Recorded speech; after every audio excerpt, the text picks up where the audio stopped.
guys, welcome back to my channel. My name is Oksana and today we are going to talk about past actions which are surely finished or completed by a certain period. So let's review, how do we usually call such actions in English? Yes, we call them perfect. Right, and as I have mentioned before, we would learn past actions. So put the puzzle together. We are talking about past perfect, okay? I'm pretty sure you will complain that the English language is so complicated.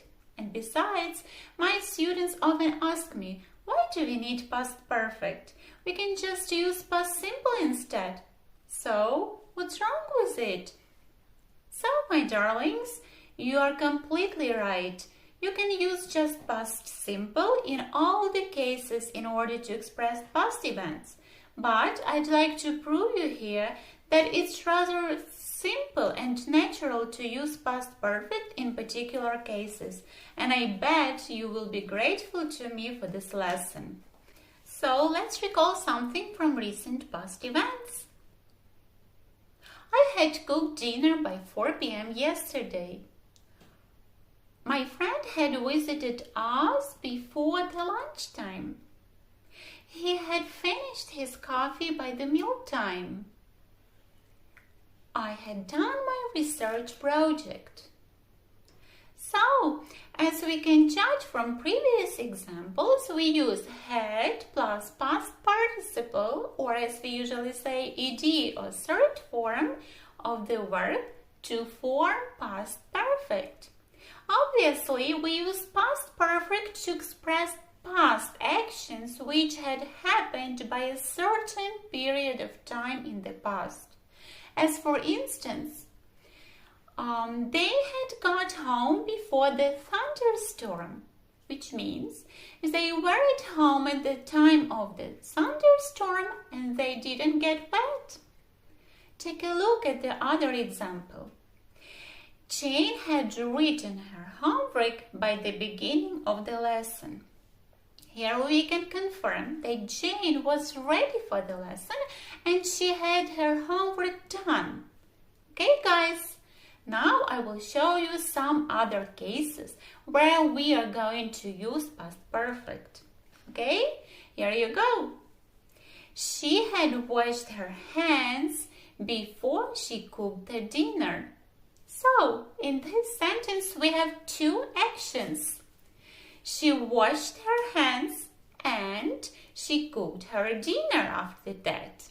Then, let's decide which of the actions was initial in the case. So, what did she do first? Of course, she washed her hands first and then she cooked her dinner. You see? Instead of using two sentences, we can simplify the sentence with the help of past perfect to express the previous action which preceded the following action in the past. So the final result is she had washed her hands before she cooked the dinner. Okay, let's prove the other example.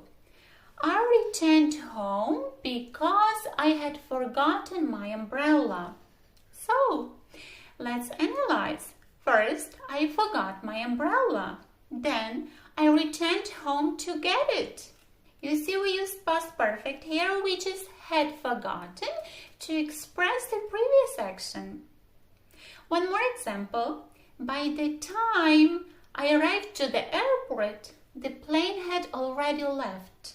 What's a pity? Yes. Okay, here we go. The initial event is the plane took off or left. After that, I arrived to the airport. So, but unfortunately, I was late and I wasn't able to make my trip. Okay? Any questions? Just share in the comments section below. So guys, I have prepared a special self-control test for you. You go to the description box below and click on the link beneath the video. Good luck! Hopefully you'll get the highest score. Then subscribe to my channel to watch a new video. Bye bye!